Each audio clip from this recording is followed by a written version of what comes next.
வசுதேவர் கம்சன் கிட்ட குழந்தைய ஒப்படைக்கிறாரு. அப்ப கம்சனுக்கு ஒரு எண்ணம் தோன்றுது, 8வது குழந்தையால தானே நமக்கு பிரச்சனை, இந்த குழந்தை முதல் குழந்தை தானே அப்படின்னு சொல்லி வசுதேவர் கிட்ட திருப்பி கொடுத்து விட்டுடுறாரு.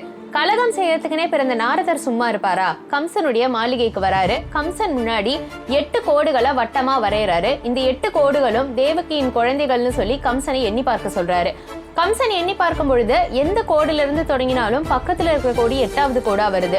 அப்பதான் கம்சன் யோசிக்கிறாரு, ஒருவேளை 8 குழந்தைகளுமே 8வது குழந்தையா கணக்கெடுக்க முடியுமோ, ஒருவேளை 8 குழந்தையாலையுமே எனக்கு பிரச்சனையோ அப்படின்னு சொல்லி அந்த குழந்தைய உயிரோட விடக்கூடாதுங்கிறதுக்காக தேவகியுடைய மாளிகைக்கு போய் முதல் குழந்தைய பாறையில மோதி கொள்றாரு. தேவகியும் வசுதேவரும் தப்பிச்சிடக்கூடாதுங்கிறதுக்காக அவங்கள சிறையில அடைக்கிறாரு.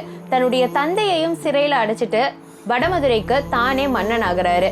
தேவகிக்கு பிறக்கக்கூடிய அடுத்த 6 குழந்தைகளையும் அதே மாதிரி பாறையில மோதி வரிசையா கொண்டுட்டே வராரு.